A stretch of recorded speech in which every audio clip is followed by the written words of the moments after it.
Hey guys, welcome to Sakshi's with Sadhana. तो जैसा कि आपको टॉपिक दिख गया, आज हम पढ़ने जा रहे हैं द इंडियन डेजर्ट। और द इंडियन डेजर्ट है तो हम इसमें बहुत सारी अच्छी अच्छी पिक्चर्स भी यूज़ करेंगे और उन पिक्चर्स के साथ कुछ फैक्ट्स भी पढ़ेंगे। आइए इस वीडियो को स्टार्ट करते हैं। तो आइए देख लेते हैं पहले डेजर्ट क्या होता है, क्योंकि आमतौर पे लोगों को ये बहुत कंफ्यूजन होता है जब भी वो डेजर्ट के बारे में उनसे कोई पूछे या वो खुद इमेजिनेशन करें तो उनकी आंखों के सामने रेगिस्तान आ जाता है, ऊंट आ जाते हैं और कुछ राजस्थानी कल्चर के लोग आ जाते हैं, है ना। राजस्थानी कल्चर के लोग तो इसलिए आ जाते हैं बिकॉज हमारे इंडिया में राजस्थान में ही थार डेजर्ट है, इसलिए आ जाते हैं, वो कोई दिक्कत की बात नहीं। लेकिन सिर्फ रेगिस्तान आ जाना और ऊंट आ जाना, क्या यही डेजर्ट है? नहीं, सिर्फ यही डेजर्ट नहीं होता है। कोल्ड डेजर्ट भी होते हैं जहाँ सिर्फ और सिर्फ बर्फ ही बर्फ होती है। असल में डेजर्ट होता क्या है? तो डेजर्ट, यही तो बात है, असल में डेजर्ट क्या होता है? तो डेजर्ट वो जगह होती है जो बंजर हो और जहाँ पर पानी, जो बारिश होती है, प्रेसिपिटेशन ना के बराबर हो और लाइफ, मतलब लाइफ जीना काफी स्ट्रगल भरा हो। क्यों? क्योंकि वहां पर पानी नहीं है, तो सरवाइव कैसे करेंगे प्लांट और एनिमल? तो वहाँ कुछ पर्टिकुलर प्लांट स्पीसीज और एनिमल स्पीसीज ही होती हैं, ज़्यादा नहीं होती, ना वेजिटेशन होता है। और जो पोलर डेजर्ट होते हैं वो पोल्स पे पाए जाते हैं, लाइक एंटार्क्टिका में हमें कोल्ड डेजर्ट देखने को मिलता है। हॉट डेजर्ट का एग्जाम्पल तो आपको पता ही है, हमारे इंडिया में ही है थार डेजर्ट जो कि राजस्थान में है। एक नज़र आप ये देख लीजिए हॉट डेजर्ट की है, क्योंकि हम इंडिया के बारे में पढ़ने वाले हैं इसलिए मैंने इंडिया के डेजर्ट थार की ही पिक्चर यहाँ पर लगाई है और ये कुछ इस प्रकार दिखता है। तो अब हम लोकेशन देख लेते हैं कि जो हमारा इंडियन डेजर्ट है वो कहाँ पर है और इसके बारे में कुछ जानकारी ले लेते हैं। The Indian desert lies towards the western margin of Aravalli hills. अब हम इसको मैप में देखेंगे। पहले तो आप इस मैप में देखिए, जैसा कि मैं आपको पहले बता चुकी हूँ कि जो ये हमारा डेजर्ट है वो राजस्थान में आता है। और राजस्थान सिर्फ इतना पोर्शन नहीं है जो आपको मार्क दिख रहा है, लगभग ऐसे करके यहाँ पर कुछ इतना बड़ा है ये राजस्थान। और राजस्थान का ये वाला जो एरिया आप देख रहे हैं जो कलर्ड है, ये है थार डेजर्ट। ओके, इतना आपको क्लियर हो गया। नेक्स्ट मैप में देखिए, इसमें आपको मार्क करके भी दिखाया हुआ है कि ये वाला जो पोर्शन है ये थार डेजर्ट है। और ये न्यू दिल्ली को ये मत समझिएगा कि अब वो यहाँ पर है, न्यू दिल्ली इधर है, लिख उन्होंने मैप में इधर दिया है। तो ये इस वाले मैप में ये हो गया, ये वाला एरिया हमारा थार डेजर्ट। देन इस मैप में देखिए आप अरावली हिल्स, मैं आपको ये लाइन खींच दे रही हूँ और जहां मैं ये लाइन मार्क कर रही हूँ ये है हमारा अरावली। ये वाली जो आप लाइन देख रहे हैं ना, ये अरावली हिल्स है। तो अरावली का वेस्ट क्या होगा? ये वाला एरिया, ये वाला एरिया जहां मैंने एरो बनाया ये वेस्ट है अरावली का। तो लिखा है ना, Indian desert lies towards the western margin of the Aravalli hills.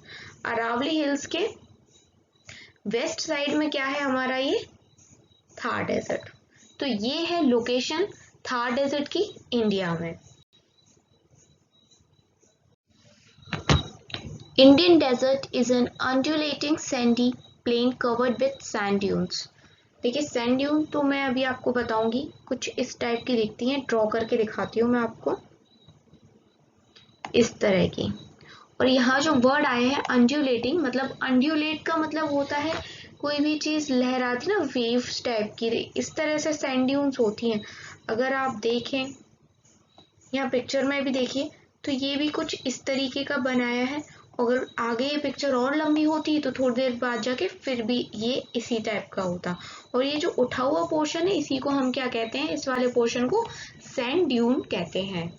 This region receives very low rainfall of 150 mm, का मतलब है मिलीमीटर्स पर ईयर। इतनी कम रेनफॉल होती है, ये पूरी साल में यहाँ पर सिर्फ 150 mm यानी मिलीमीटर्स ही होती है rainfall. It has arid climate with low vegetation. Arid का मतलब होता है ड्राई, ठीक है, सूखा। और सूखा है तो फिर वेजिटेशन कैसे होगी? मॉइस्चर ही नहीं है यहाँ पर, रेनफॉल हो नहीं रही, तो वेजिटेशन का तो कोई सवाल ही नहीं उठता। जैसे मैंने आपको पहला बताया था कि यहाँ वेजिटेशन नहीं होता। Streams appear in rainy season but soon disappear into sand as they do not have enough water. अब देखिए यहाँ पर कोई हिमालय जैसे तो है नहीं माउंटेन, ये बात भी मैंने आपको पहले बता दी थी। तो जब नहीं इस तरह के कोई ग्लेशियर्स यहाँ, तो पानी के लिए जो रिवर्स हैं वो सिर्फ और सिर्फ किस पे डिपेंड है? मॉनसून पे, यानी रेन पे। अब जितनी रेन होगी उतना वहां पर पानी उस टाइम पे रहेगा, और जैसे ही समर्स आएंगे, ज्यादा गर्मी होगी, सारा पानी क्या हो जाएगा? एवेपोरेट हो जाएगा, सूख जाएगा, उड़ जाएगा ऊपर, और नदियां कैसी हो जाएंगी? सूख जाएंगी, और सूख जाएंगी तो हम कह सकते हैं डिसअपीयर हो गई। ठीक है। और यहाँ की जो एकमात्र बड़ी नदी है उसका नाम है लूनी। क्या नाम है? Luni. Luni is the only large river in the region. इस रीजन की एकमात्र जो नदी है बड़ी, उसका नाम क्या है? लूनी। नाम याद रखना इस रिवर का। अब देख लेते हैं कि बर्चन्स क्या होते हैं। बर्चन्स भी आप इस तरह से समझिए कि सैंड ड्यून ही है, बस इसका थोड़ा सा शेप अलग होता है, और इसका शेप कुछ इस प्रकार का होता है, चांद की तरह लग रहा है ना। देखिए साइड से एकदम शेप इसका कैसा? मून की तरीके का, क्रेसेंट और मून शेप कह सकते हैं, क्योंकि मून का जो ये वाला शेप होता है इसको हम क्या कहते हैं? क्रेसेंट ही कहते हैं। Birches cover larger area, but longitudinal dunes become more prominent near the Indo-Pak boundary. बर्चन जो होते हैं ना, ये काफी ज्यादा एरिया में फैले हुए हैं, लेकिन जो ज्यादा फेमस है या फिर जो ज्यादा पाए जाते हैं इंडो पाक बॉर्डर पे, जो हमारी इंडिया और पाकिस्तान की जो बाउंड्री लाइन है ना, सीमा सरहद, वहां पर जो पाए जाते हैं वो लॉन्गिट्यूडनल ड्यून पाए जाते हैं।